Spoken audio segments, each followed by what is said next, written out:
This kind of stuff can't be happening. I mean, it was clear. The part that hurt me the most is they know I ain't do it. They knew before they arrested me I didn't do it.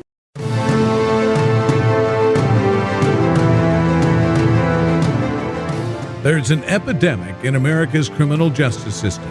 The prosecution and conviction of innocent people for crimes they did not commit. Welcome to the American Justice Podcast. Your hosts, Scott Pogensee and C. Derick Miller, come together to bring you the inside scoop on all of the wrongful conviction stories, both new and old. It's not only about the innocent who have been in prison, but also the victims of crimes as well. No one deserves justice more than them. And now, here are your hosts, Scott Pogensee and C. Derick Miller. Hey, everybody. Welcome back to another episode of the American Justice Podcast, where we talk shit. And we talk crime, but we never talk shitty crime. What is going on in the life of C. Derick Miller this week? I have invented a workout program. Okay. It's the C. Derick Miller workout program. I like it. Because you think about it. You think about it. If you go to, like, let's just pick one out of thin air here. Planet Fitness. Your monthly membership is $10 per month. Right. With tax and all, let's call it 12. Let's say $12. $12 a month. You can get a membership to Six Flags Over Texas for that same exact price. Okay. And all day long, especially in the summer, you will walk around and sweat your ass off. You will, I guess, everybody's watch or phone or whatever, if you have one of those workout programs, if you leave it to the default settings, they want you to have at least 6,000 steps a day. You'll have those steps in before noon. Nice. Walking around a theme park. Right. You can't afford to eat or drink anything, so you're not, you're sweating. You're sweating the pounds off. Right. Yes, and you're riding roller coasters, which is putting your body through all kinds of physical exertion, just like a workout. Yeah. Raises your endorphins and your adrenaline level. Yes, and I like it. It's a hell of a lot more fun than going to the gym. Right. So it is the official C. Derick Miller roller coaster workout, and I've been partaking in that now for the last couple of weeks. Nice. And I highly recommend it. Nice. To anyone that lives near a theme park, do that. Screw the gym. Go have fun, because life is short. Right. That's right. I agree. Life is short. And I concur. Do you want to stand behind, some dude on a treadmill, or do you want to ride a roller coaster? That's right. And plus, when you try to get on the roller coaster and they're like, "Nah, buddy, you're too big. You got to get off." That's your cue to know that you need to get up and do more work. You need to do more. Go to the theme park more often. Yeah, because I've noticed since I've been going to the roller coasters a lot more often. I see people that get kicked off. Yeah. They're like, we can't close the bar. You can't ride, and it looks really embarrassing. Yeah. And I can't imagine what they're going through. But that would be my cue. That would piss me off so bad. That would be my cue to start running track. Mm-hmm. So C. Derick Miller's roller coaster workout. I like it. You can find out more about it at cderickmiller.com. That's the letter C, Derick, DERICK, Miller.com.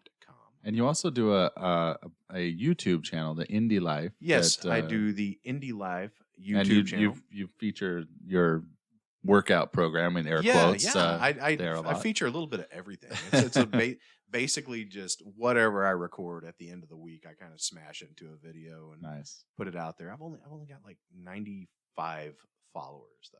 I have 95 subscribers in my puny little YouTube channel. 95 diehard faithful subscribers.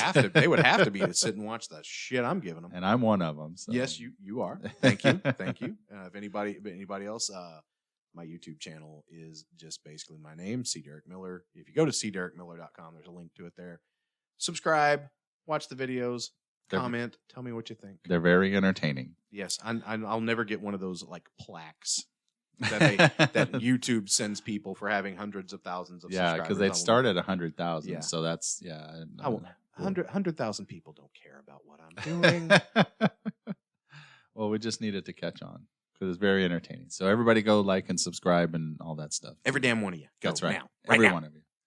All right, well, let's get into it this week. We're going to, on the American Justice Podcast, we return to North Carolina.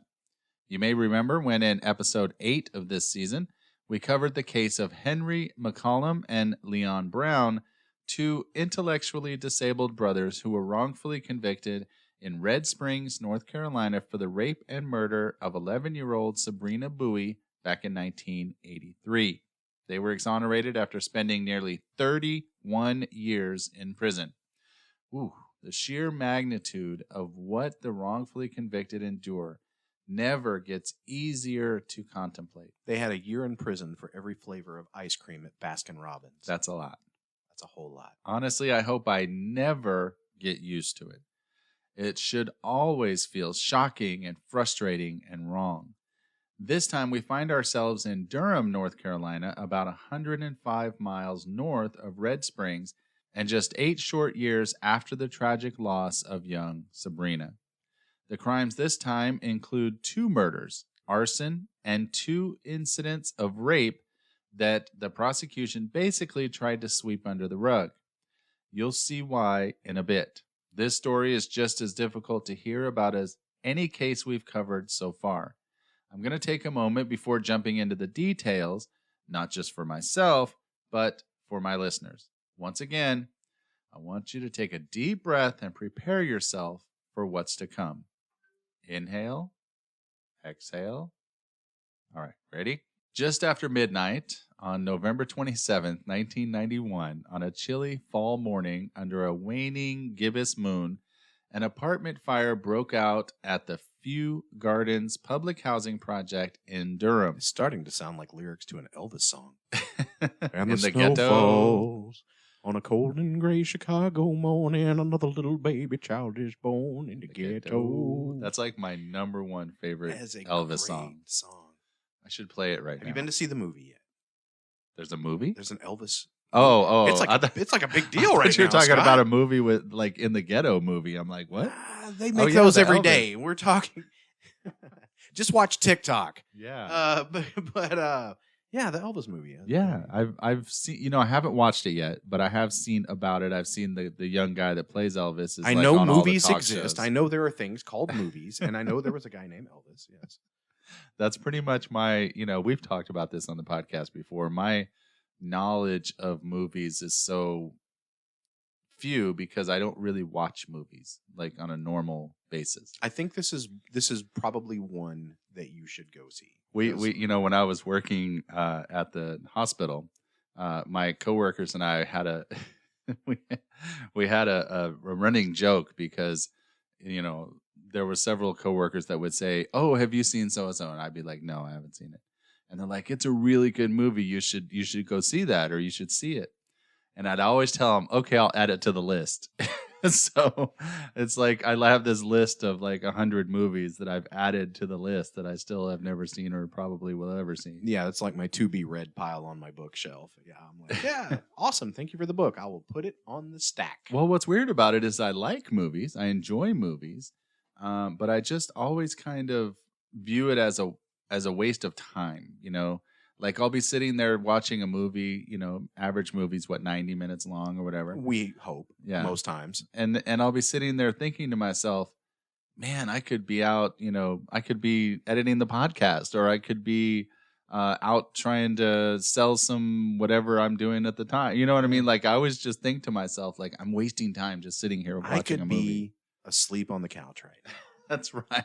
Even that, exactly. It's productive. Anyway, so we'll get into the Scott. Not to take away from the importance of this episode or the young victim, but I was just curious if you'd seen Elvis. No, I have not seen it, but I will. I probably will because I actually do like Elvis, and I probably will see that one. But just after midnight on November 27th, 1991, on a chilly fall morning under a waning gibbous moon, an apartment fire broke out at the Few Gardens public housing project in Durham.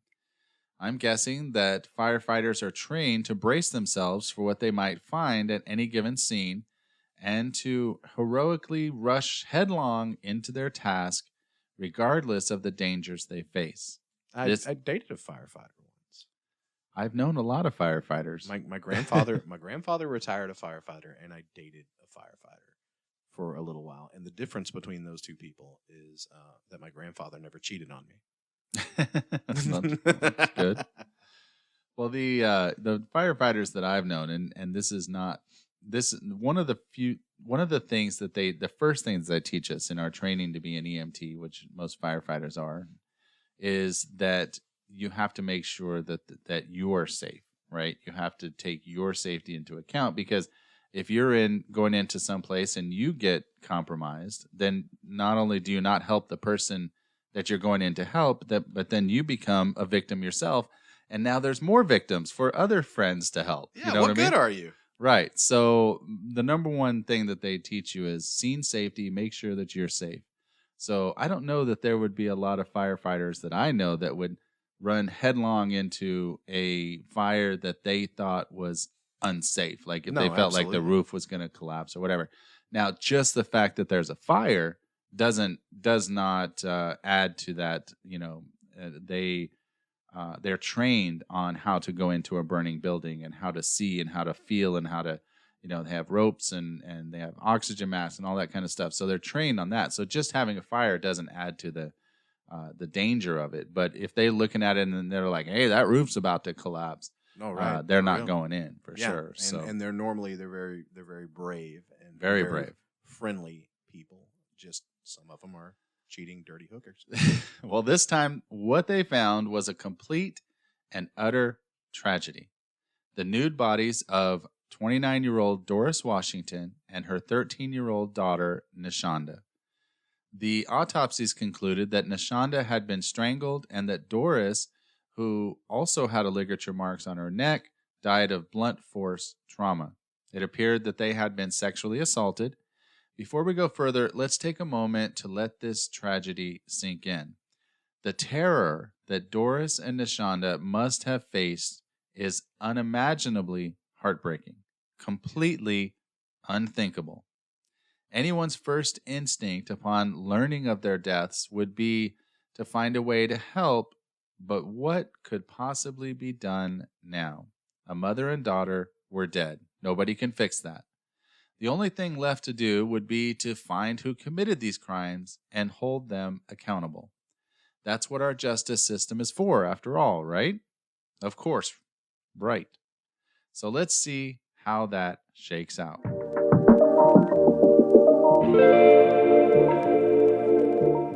Feeling skeptical today? I know I am. Have you not listened to our theme music and intro to the show? You know that everything that he just said is complete and total bullshit. You know it's coming. You know it's coming. If you think Doris and Nishonda's last moments on Earth were horrifying and tragic, their life before that was no picnic either. Doris was involved in dealing drugs, and as a result, Nishonda frequently ran away. As a matter of fact, just days before her death, Nishonda reached out to social workers telling them that she feared for her life if she continued living with her mom. Apparently, Doris's drug deals had been going on sour as of late. It's beyond devastating to note here that Nishonda's pleas for help fell on deaf ears. If I were a social worker and my choices ended up costing a young girl her life, I'd never forgive myself. And that is why we don't do it. Not long after the murders, it was reported to police that 29-year-old Darryl Howard had been seen in the area of the Few Gardens Public Housing Project. This is not unusual in itself. Darryl often frequented the housing complex. He and Doris had been friends for over 5 years. As friends do, he often gave her rides when she needed help, especially when Nishonda ran away from her home and her mother's drug-dealing lifestyle, as she frequently did. But not to worry, gentle listeners. I'm sure the police will find more evidence than, quote, this guy was seen at the apartment building before they come to any rash conclusions.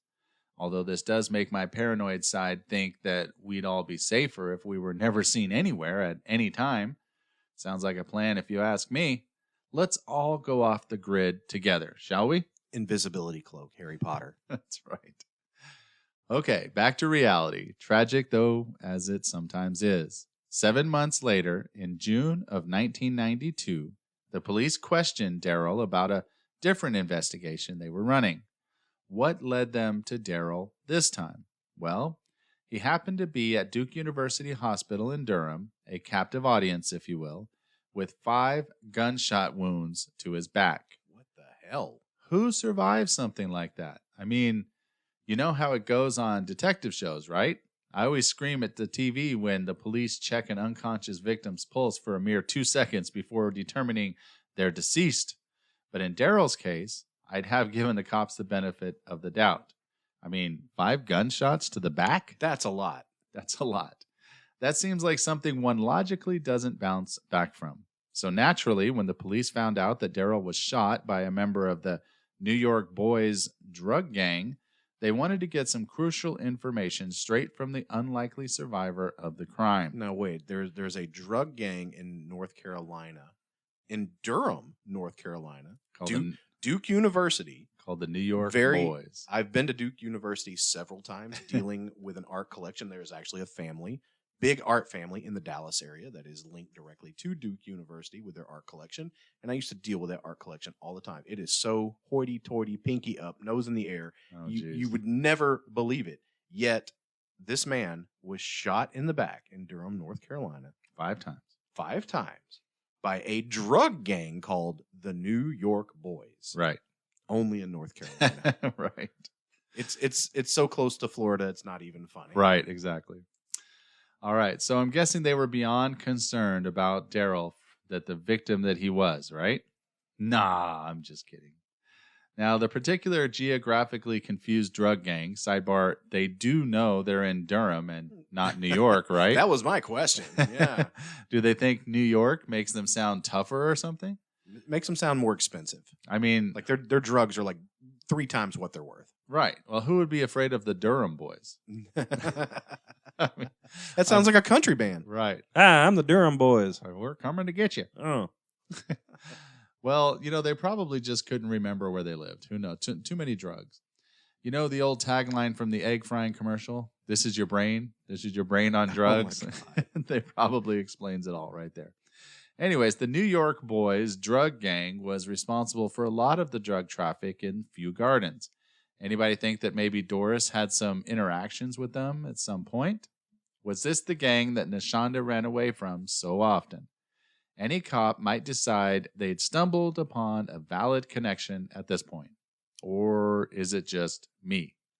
You see the connection, dear listeners, right? Sure they do. They're smart. They listen to us. They're smart. Well, if the police weren't questioning Darryll out of an inordinate concern for his life, safety, and welfare, maybe they were using him to further a different investigation. Yes? They would never do such a thing. No. It turns out that the police suspected that Darryll's shooter was the same gang member thought to be responsible for the 2 murders they were looking into. Not Doris and Nishonda's murders, by the way. This was about another 2 murders altogether. No offense, North Carolinian listeners, but I'm starting to think it's not so safe to spend time in certain parts of Durham. Just saying. It's very beautiful there, though. Well, it's beautiful and dangerous. Mark it on your calendars, ladies and gentlemen. C. Derek Miller just said something positive about a geographical location within the borders of the United States of America. We will have to mark it on the calendar. Yes, mark it on the calendars. We'll celebrate it every year, just like your birthday. All right, well, moving on. Even in his current perilous condition, Darryll was thinking about his friend Doris and her young daughter. He shared some firsthand information with the detective in what he hoped was a still ongoing investigation into their murders. He said that he believed that the New York Boys did kill Doris and Nishonda, regardless of whatever other murders they were investigating at his bedside. He described how on November 26, not long before the bodies were found, he was in his friend Sharon Bass's apartment at the Few Gardens project. While he was there, a New York Boys gang member came over to make a deal. He traded a VCR, a radio, and a jacket for some drugs. These traded items were similar to those that the police thought were stolen from Doris's apartment after the murders. What would a good detective do next? What to do? What to do? Do you have any advice for this fine detective, listeners? Well, Since you weren't there to assist him in the job that he was trained for, he decided not to follow up on Darryl's intel. I mean, the detective was busy investigating 2 other murders. No time to switch gears and follow leads that might solve Doris and Nishonda's murders, right? Wait, let me guess. We have a guy in bed with 5 gunshot wounds that's not going anywhere. Why not finger him? Why not? You know what I mean. I mean, that's true, though. Why not point the finger at him? Yes, point the finger. I mean, he does have 5 additional holes in his back. The possibilities are endless. All right. Well, 4 months later, in October of 1992, the case took an unexpected turn.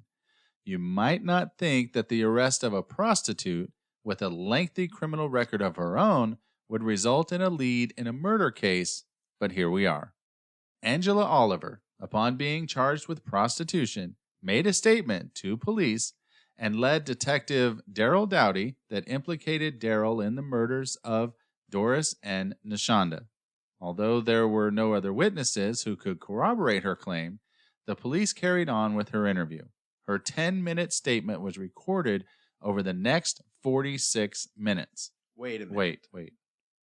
There's something odd about that math, right? Yeah.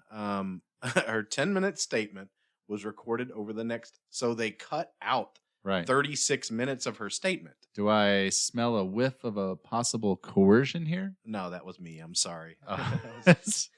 We got to make this studio bigger. Yeah, we gotta separate us in the studio. Put some fans in here. Yeah. Apparently, the police kept stopping and starting the recorder while Angela was sharing her totally legit recollections of the night of November 26th and 27th. I'm sure there's nothing unusual about having to pause multiple times during a witness's statement. She was probably hella thirsty or something, and the officers kindly poured her several champagne glasses of sparkling Evian, thereby accounting for the times that she was not being recorded. And of course, after all that water, she probably needed to visit the little girl's room. Yeah, nothing suspicious going on here at all. See, you're going to take the nice route. All right, so how about that statement then? Are you curious about what Angela said? She said, Well, according to her statement, here's what happened. She and Darryl went to Doris's apartment on November 26th to pick up money or drugs. I guess it didn't matter which. She said Darryl threatened to kill Doris if she didn't have the aforementioned money or drugs when he came back. Now, if you were Doris at this point in the story, and you didn't have the money or drugs that someone who just threatened to kill you was going to return for at some point, wouldn't you flee to safer parts before he came back? absolutely. Or would you wait there like a sitting duck? Anyway, later in the evening, Angela and Darryl returned with Darryl's brother, Harvey. Darryl brandished a gun, hit Doris in the face with it, and took her into the apartment. Angela could hear her screaming. When the screaming stopped, Darryl told Harvey that he had, quote, burnt them up. Yes, because there's nothing scarier than the frightening killers known as Darryl and Harvey. Angela went to the car, and sometime later, the trio went to a drug house to get high. Naturally, one has to take the edge off somehow after a stressful night of gallivanting around Durham. It really helps.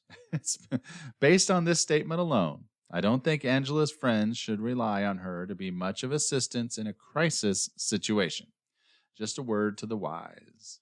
Fast forward 1 month to November 12, 1992, when Darryl was charged with 2 counts of capital murder and arson. His brother Harvey was charged with arson as well. And the nightmare begins. Before the trial began, rape kits were taken from Nishonda and Doris. Although no sperm was found in Doris's kit, DNA testing on the sperm found in Nishonda's kit created a profile that did not match Darryl. Don't you wish we could just pump the brakes right about now and let Darryl go based on the coerced testimony of a hooker and a DNA result that excludes him as a suspect? Come on, man. Our hero DNA wouldn't let us down, right? Why can't law enforcement see that? Sadly, I think the issue is less that they can't see or understand the truth than they choose not to for some unfathomable reason. Over 2 years later, in March of 1995, Darryl's trial began in Durham County Superior Court. His charges were reduced from first-degree to second-degree murder. The main difference between the two charges is basically one of intent. First-degree murder is premeditated and intentional. Second-degree murder, although is intentional, is unplanned. Durham County ADA Michael Nifong prosecuted Darryl's case. His arguments against the possibility that Doris and Nishonda had been sexually assaulted are quite baffling, to be honest. Even though the medical examiner testified that the 1/2-inch laceration in Doris's vagina was consistent with an object being inserted by force, he argued that there was no sexual assault component to this crime. He further argued that Nishonda's rape kit contained sperm because she had had consensual sex with her boyfriend before the murders. I guess that's one theory, except there was no evidence it happened or who this, quote, boyfriend was. Plus, she was 13. And now for the parade of the prosecution's witnesses. This should be fun. Several witnesses testified that they saw Darryll near Doris's apartment in the hours before the murders. Their accounts were often contradictory and inconsistent. Shocking, I know. First up is Ronika Jackson. Ronika lived at Few Gardens and was Doris's friend. Do I have to be the one that says this? I mean, Donika? No, not Danica. Ronika. No, we're gonna let Ronika. I'm gonna let you say that.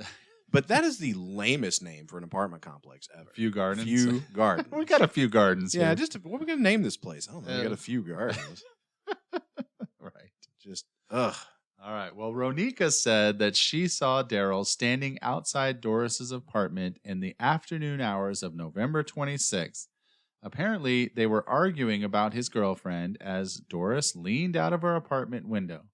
Ronika claims she heard Darryll threaten to kill Doris and Nishonda. The interesting part that makes her story less credible, is that she gave her testimony while in prison for violating her probation and, wait for it, received $10,000 from a state compensation program in exchange. Some might say payment for her testimony. Didn't we run into this in season 2 of the Vincent Cosi case, where almost every person that testified had a criminal record? Right. Every damn person in Vincent Cosi's case, everybody that testified had a criminal record. You know, while we're going on here, I just happened to Google search Few Gardens. All I did was put Few Gardens into Google. I mean, first of all, Google is not paying us to name drop them, but it is free and in your pocket. And in your pocket. I Google searched Few Gardens. All I did was put in Few Gar, and Google automatically filled in Few Gardens, Durham, North Carolina. That's really strange. So that is the only, lamely named apartment complex in the United States of America. But I'm looking at photographs of it. It almost looks like old military housing. Is what it looks like. Are there a few gardens there? I see no gardens.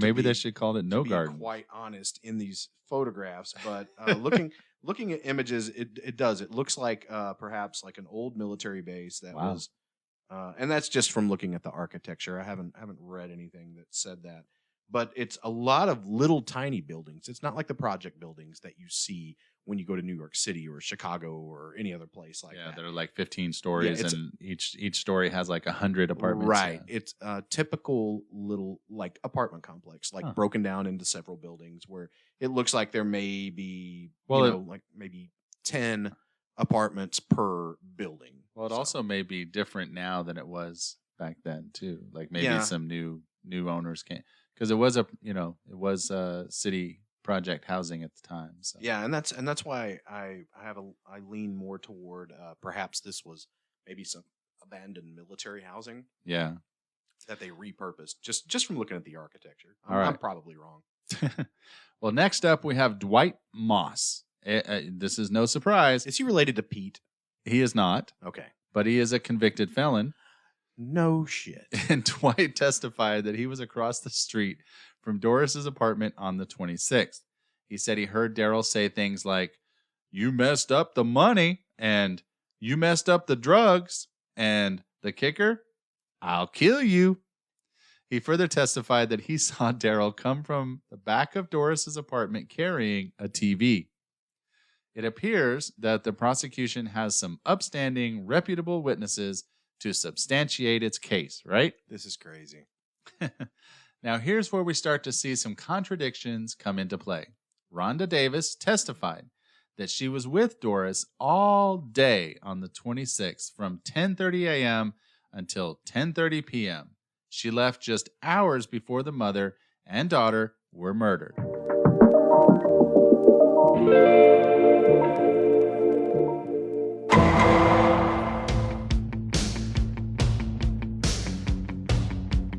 The Sixth Amendment of the United States Constitution guarantees all defendants the right to a fair trial by a jury of their impartial peers.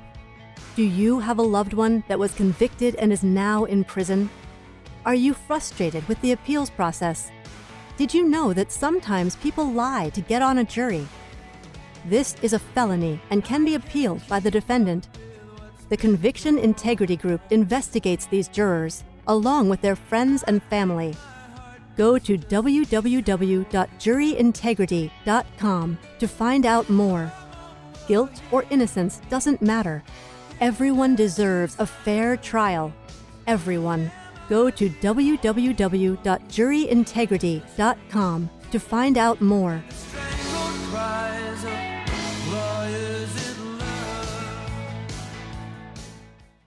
Now, here's where we start to see some contradictions come into play. Rhonda Davis testified that she was with Doris all day on the 26th from 10:30 a.m. until 10:30 p.m. She left just hours before the mother and daughter were murdered. Rhonda said she never saw Darryll hanging around the apartment that day, let alone speaking to Doris. It kind of sounds like Ronika and Dwight must have been mistaken. Is that how you're hearing it, my dear listener? Also, just really quick, I want to say this quickly. You, the listeners, you can take your train of thought wherever you want to on this. I was curious. I looked up the date of Thanksgiving in the year 1991 when all of this went down. It was the 28th. It was a period in time when Thanksgiving was falling really late in the month. So this is the day before these Right. murders, the fire, everything happened the day before Thanksgiving. So you're talking kids are out of school, families in town. There's just people everywhere. Right. So keep that in your mind and go. Earlier, I mentioned that Angela Oliver, Durham's trusty neighborhood prostitute, who apparently took 46 minutes to say 10 minutes worth of things, all of which led to Darryll's arrest. Well, Angela refused to come to court to testify. No big deal, right? I've been hearing a lot in the news lately that you don't actually have to testify when called upon, even if your presence is required by subpoena. I guess that either must not apply to regular folks or it must not be a real thing because Angela was arrested and brought in to testify at the trial. I'm curious, though, why wouldn't Angela want to testify? She'd already been so helpful when providing her earlier statement to the police.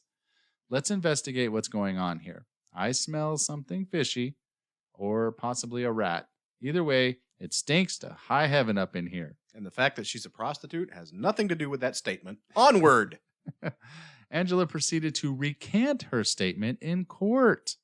This is getting interesting. Did anyone see that coming? If not, please be kind and rewind back to the first time we spoke about our dear friend Angela. I'm pretty sure I foreshadowed the heck out of this one. You're welcome. I keep thinking of, like, who's the boss? Angela. Like Tony Danza. Yeah, and Angela was the... Hey, Angela. Angela. Oh, God.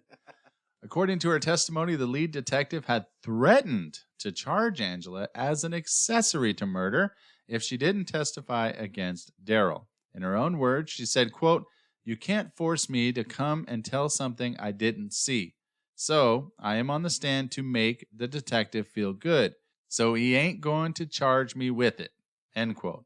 She said that the reason the police kept turning the recorder on and off during her interview was because she, quote, wasn't talking right or something, end quote. Imagine that. She further told the jury that she knew nothing about the murders or the fire, saying she was, quote, probably across town, end quote, at the time. I believe her. This should have been a positive development for Darryll, but the trial judge declared Angela to be a hostile witness. He also allowed the prosecution to play the infamous 10-minute recording of her statement for the jury. What? You didn't really think that the justice system would let something as petty as the truth make a qualitative difference in this case, did you?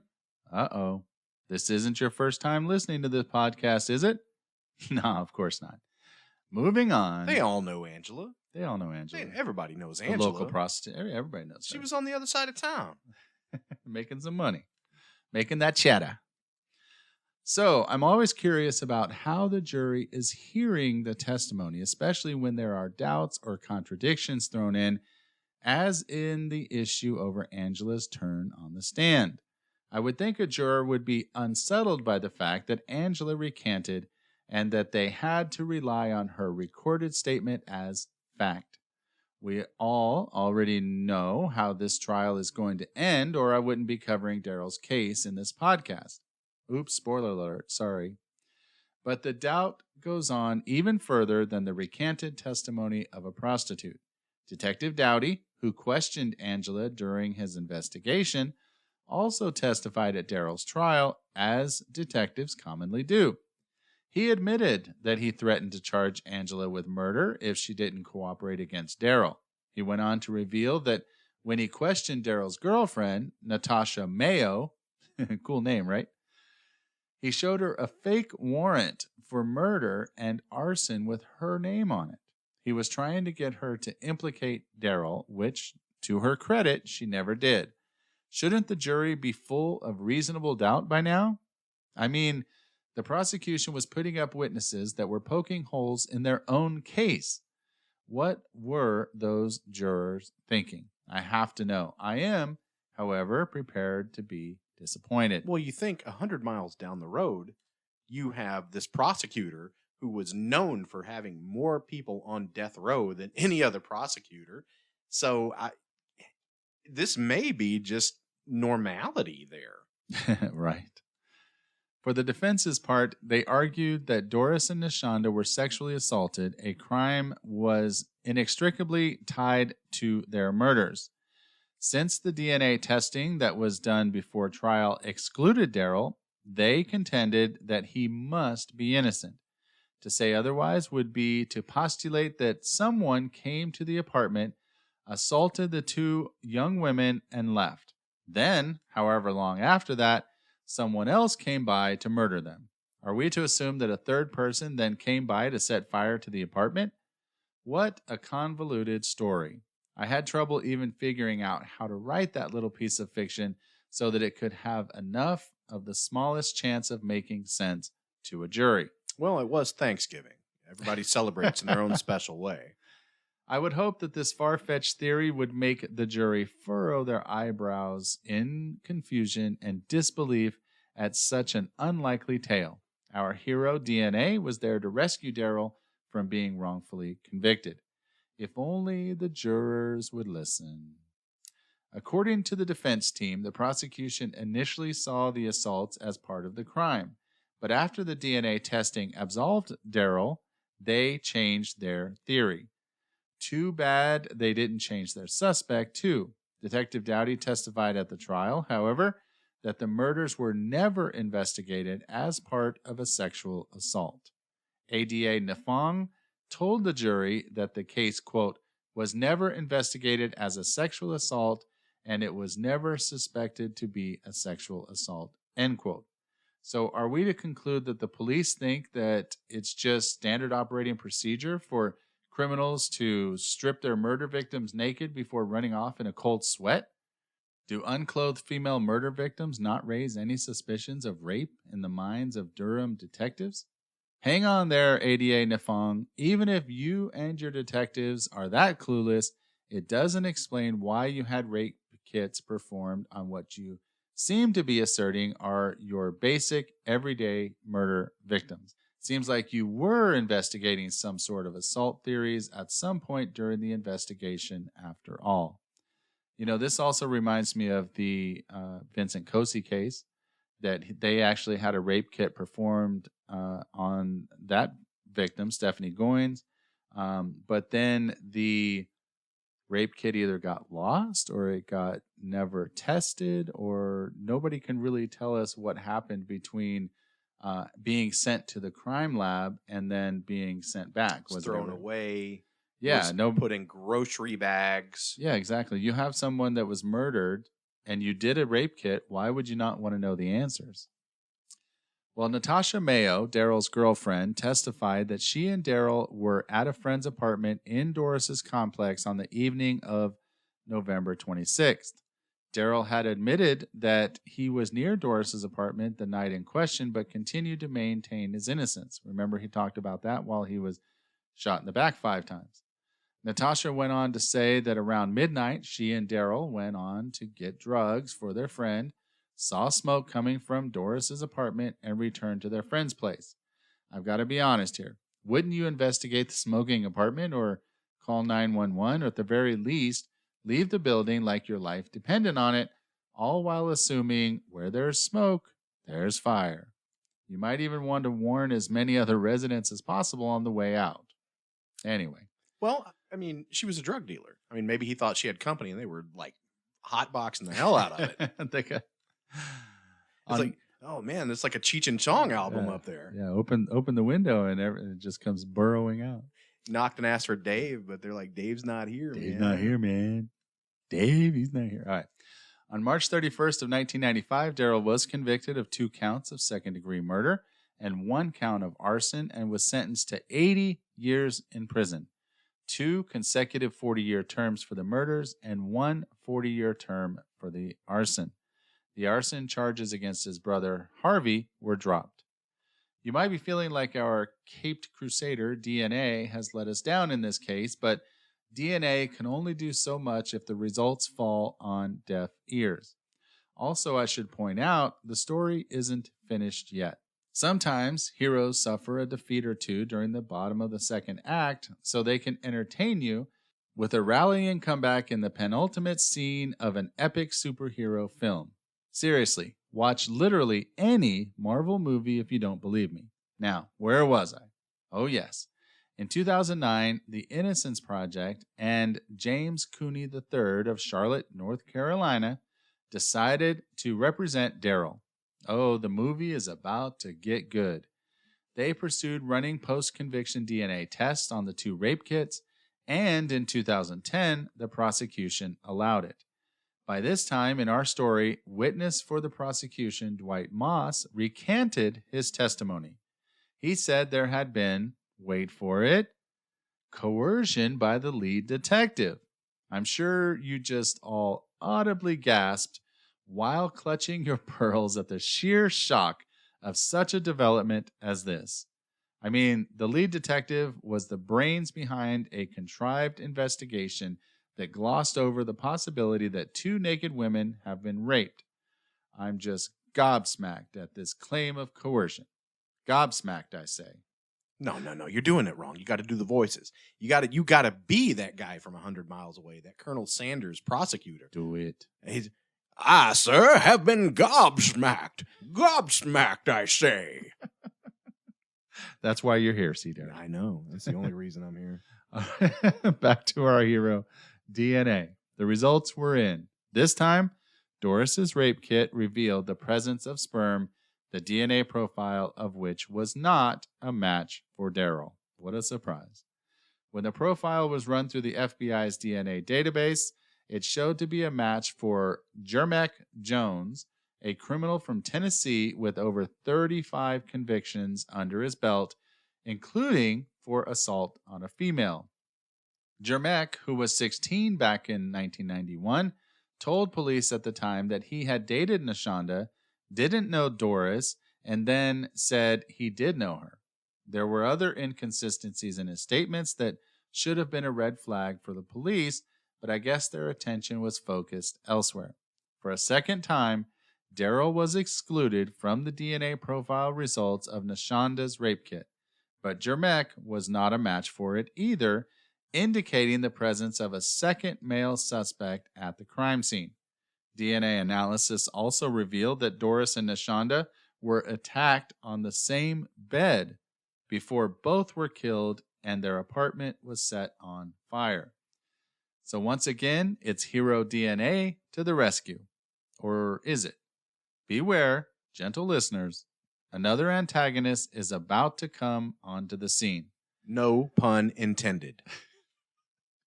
At the time of the new DNA testing, the Durham County DA was a woman named Tracy Klein. Even though the results identified Jermec Jones as the suspect, she declined to investigate any further, a decision that would literally add years to Darryl's time in prison. I guess she wasn't too concerned that the actual rapist and murderer, a career criminal that she knew, in fact, was still out there. It looks like our hero DNA needs a helping hand. I'm sure she's feeling ignored and devalued by now, but she has no ego, and Darryl's attorneys pressed on. They discovered something extremely interesting. Undisclosed prosecution documents showed that a few days after Doris and Nishonda's bodies were found, the police received a tip from an informant who I will call Bob. Bob said that Doris and Nishonda were killed because Doris owed $8,000 to drug dealers from New York or Philadelphia. He said that the residents of Few Gardens were offered $2,000 per week to use their homes for the sale of narcotics, and Doris had accepted. $2,000 per week? I'll take it. Yeah, just to allow like drugs to be sold? Yeah, if anybody has that offer, my address is... Yeah, where can I stumble upon this offer? Sell all the drugs, $2,000, $8,000 a month just to, turn a blind eye to people dealing drugs at my house? Right, my address is... Right, I'm just going to be over here in the kitchen making me some macaroni and cheese. Yes. Well, since the drugs were missing and Doris did not repay the $8,000 that she owed, the drug dealers raped and strangled her.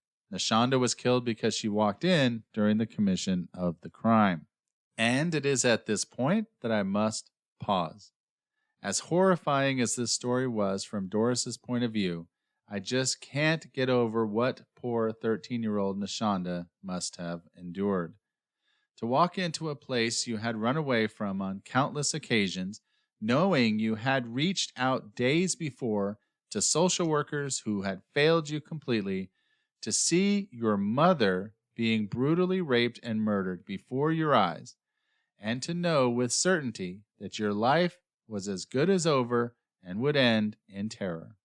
13 years old, people. Nishonda didn't get the help she needed while she was alive. She at least deserves justice so she can rest in peace.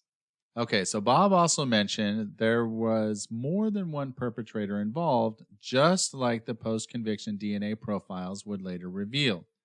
In the margin of these documents was a note written by Durham police captain to the lead detective, quote, "There may be something to this. I don't remember any public info on the rape," end quote. Sounds like Bob is the credible type of informant, huh? Newsflash, that tip was ignored and concealed by police and ADA Nafong for almost 20 years. I guess that explains why Darryll wasn't charged with rape. As you have probably surmised, the tip would have confirmed the defense's theory that there was more than one perpetrator and that the New York Boys gang members were involved. Just a little side note here that I think you might find interesting. Nafong was disbarred in 2007. Can you guess why? He failed to disclose evidence that would have helped 3 members of the Duke University lacrosse team who were wrongfully accused of rape. Of further interest might be the fact that his successor and mentee, Tracy Klein, who you will remember refused to investigate further when Jermec Jones was identified by DNA testing in Darryl's case, was second chair in the Duke case, and was also removed from office after it was found that she was guilty of misconduct in numerous cases. I guess the rotten apple doesn't fall far from the decaying tree. I remember that. I remember the Duke lacrosse team cases. I remember that being in the news a lot. Yep. So, okay. So we're crossing over into modern times now because I remember it. I remember it. All right. We're ready for some good news or maybe some confusing news? Let's just call it the light at the end of a very long tunnel. I know you come for the injustice, but you stay for the exoneration. Well, in May of 2014, Durham County Superior Court Judge Orlando Hudson Jr. vacated Darryl's conviction without a hearing. He just cut right to the chase, and he ordered a new trial. I'm thinking there's enough evidence to skip the new trial thing, but nobody asked little old me.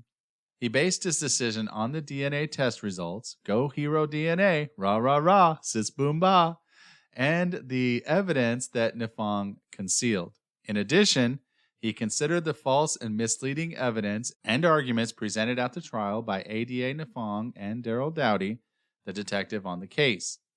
Ever the antagonist rushing blindly into battle, the prosecution appealed Judge Hudson's decision to vacate Darryl's conviction without a hearing, and in April of 2016, the decision was set aside, forcing the judge to hold a hearing on the motion for a new trial.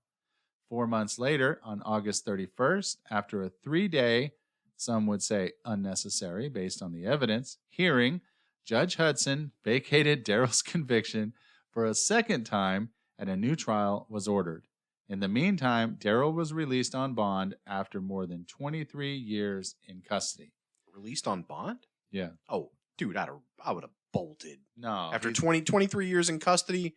Yeah, but they only let you out on bond if there's evidence that you're innocent. Yeah, I'm still running. Yeah. I don't trust this shit. I'm out. Bye.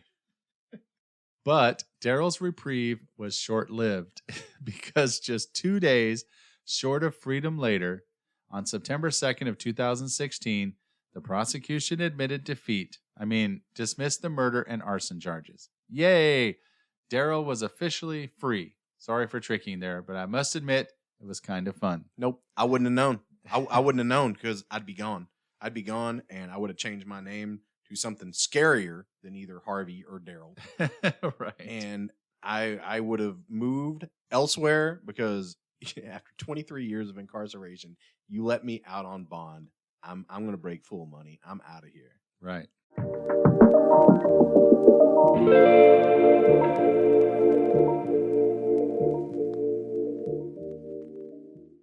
After spending 21 years in prison for a crime he did not commit, Darryl Howard is now getting used to life on the outside. He was released from prison Wednesday after a judge overturned his double murder conviction.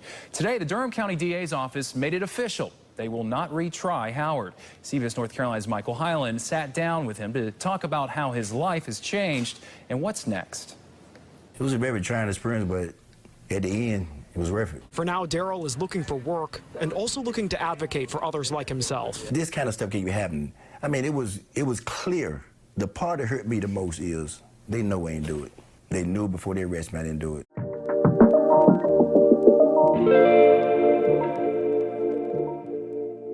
Well, although it may sound like I'm going to trick you again, sadly, this next bit actually went down as I'm about to tell it. In May of 2017, Darryl filed a federal civil rights lawsuit seeking damages, as the wrongfully convicted often do, and rightfully so. The suit sought damages against the city of Durham, former and current officers, and one of the fire department employees who was part of the investigation. After a series of pretrial actions, the last defendant standing was Detective Darryl Dowdy. Now, Darryl Howard's attorneys asked for $48 million in damages, which is honestly not even close to enough, but Darryl Dowdy's attorney advised to the jury that they award no more than $500,000. Based on what, you might ask? Well, apparently it seems logical to some attorneys that Darryl didn't deserve much compensation for his wrongful conviction due to his history of drug addiction, drug dealing, and being shot 10 times in 5 separate incidents. Seriously? What the hell? This guy's invincible. How does that argument go? Your Honor, this man was a victim of violence. And on one occasion alone, he was shot 5 times in the back. This proves that he deserved what he got by rotting in prison for more than 2 decades. This is what all gun violence victims deserve in the 21st century. Nah, they never would have said that in North Carolina. Not North Carolina. No, not in North Kakalaki. North They don't say that Kakalaki. there. 3.5 years later, in December of 2021, a jury awarded Darryll $6 million in damages. That amounts to almost $261,000 per year of wrongful imprisonment, and about 1% of the city of Durham's annual budget. They based their decision on the misconduct of Detective Dowdy, which seems plainly evident to anyone that is paying attention to this case. It wasn't the $48 million that they had asked for, but it was still a decent chunk of change. I did foreshadow a bit of sadness, though, so here it comes. In April of this year, 2022, following a series of closed session meetings, the Durham City Council voted to hold Detective Dowdy responsible for the payment of the award, not the city itself. Well, of course it did. I mean, why should the city pay for the misdeeds of someone in their employ? Their argument was that Dowdy acted in, quote, bad faith. Well, yeah. And since he wasn't acting within the scope of his employment, the city did not see fit to indemnify him from the jury award. Now, I would imagine the detective doesn't have $6 million laying around that he can use to make good on his debt, unless he's an immoral, crooked detective who had made lucrative off-the-book deals for his 36 years of, quote, loyal service to the city of Durham, allegedly. I'm being sarcastic here, people. Taking some creative license. I obviously have no way of knowing Mr. Dowdy's private financial situation, so don't sue me for any creative musings. The bottom line is that Darryl's windfall is just that, wind. Dowdy's attorneys contend that his salary was a mere $76,000 when he retired in 2007, and since the city paid to defend him, they should pay the judgment that would otherwise financially ruin him. Oh, poor baby. I sarcastically empathize with your self-inflicted plight. For the record, Dowdy denies the accusations in the lawsuit and professes to still believe in Darryl's guilt to this day. Just putting that out there. Oh, and to add more insult to the already grievous injury, the city of Durham has demanded that Darryll reimburse them for the legal fees incurred by all employees that were named in the original suit. As if. So you think they're going to do that in the Brandon Woodruff case when he's exonerated? Do you think they're going to go after Kelly Aiken rather than Hunt County? Hell no. For like reparations? Oh, because I mean her salary. Yeah, once she's not a judge anymore, her salary. I mean, you don't make that much being an assistant manager at Hot Topic. So right. I don't know how. Well, when you sue for this civil rights violation and stuff, you pretty much sue everybody that was involved. It'd be the city, the county, the police officers, the ADAs, like everybody gets named, and then eventually the judge will, say, okay, this person didn't have, and it usually gets down to about the city or the county. I think what she should go ahead and start now, just like seriously, start a website and sell pictures of yourself. Start a GoFundMe with a motto on these pictures made famous by this episode right here. It says, Judge Kelly Aiken, it's come for the injustice, stay for the exoneration. I thought you were going to say Judge Kelly Aiken does it with the lights off. I don't even want to go down that road, man. Oh, man. All right. Wow. Well, I almost threw up in my mouth, Scott. Right. I felt it coming, and I pushed it back. I wonder if down. her and Ranger Collins did it with the lights off. Oh, God. It's like, do you ever open like a stranger's refrigerator and all you smell is butter? Yeah. That's no. Well, okay. Anyway, so you're like, I don't have shit to say about that. Right. We're going to carry on. Are any of you out there thinking that maybe $6 million is a lot of money for the city to cough up? I mean, it does sound like a boatload of money. Maybe they can't afford it. Well, consider this. The city spent more than $4 million in defending Darryl's conviction and Dowdy's actions. The city should pay up. It's absurd to think that this case boils down to the actions of one detective who must now single-handedly bear a $6 million financial burden that would only seem to like pocket change to the likes of Jeff Bezos or Mark Zuckerberg. The prosecutors and DA Nafong are the responsible guilty employees of the city. So at best, you can require the culpable parties to chip in, but the bulk of the payout should realistically fall upon the city itself. Darryll's attorneys do plan on continuing to fight for the money that is rightfully his and that could help him relocate and start over with his wife and 2-year-old son. To sum it up in compilation of Darryll's own words, quote, "Who wants to trade 25 years for $6 million? Nobody.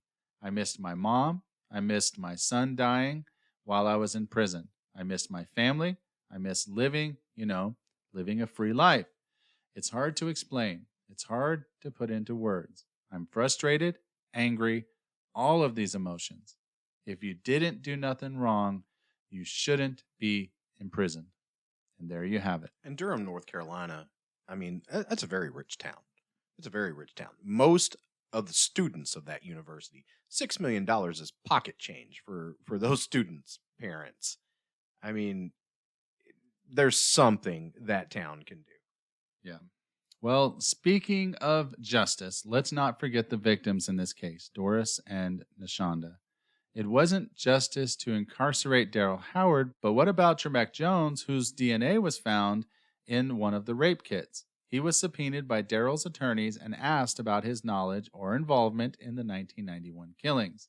He invoked his Fifth Amendment right against self-incrimination and walked out of the courtroom after 5 minutes of questioning. It is unclear if he will be investigated further or if the other assailant, whose DNA was found at the crime scene, will ever be identified. To say that this result is disappointing is an understatement of epic proportions. I don't care if the trail is cold or the cost to reinvestigate is high. There are DNA leads to be followed. Doris and Nishonda deserve to have a dedicated investigator put in the time, money, and effort needed to heed their unanswered call for justice. Wow, what an episode. Man, I said it in the beginning. I'll say it again. I hate it when we deal with the kids in these cases. It drives me insane. And even though it's a crap mother. Well, it's dealing unfortunate drugs. that a lot of the wrongful convictions happen to kids because, jurors kind of think to themselves, well, if this guy is possibly guilty, he killed a kid, like we got to get him off the street. Yeah. So I think that a lot of the wrongful convictions happen on, it's one thing to sit there and say, okay, well, this 40-year-old drug dealer that, got shot up in a drug deal. It's like, okay, well, they may not approve that this guy did it. What's the big deal if we let him off? He killed a drug dealer. Good for him. But when it's a kid that's killed or multiple kids or something like that, I feel like juries just kind of leap to their conclusions and err on the side of being cautious. Yeah, that's just, man. But it sucks. You're right, because the person, the victim, deserves justice. But the problem is, even if it's a little kid, if the prosecution cannot prove beyond a reasonable doubt that this was the person that did it, the jury cannot convict. That may be, and it sucks that it happens. It sucks that that type of lifestyle is out there.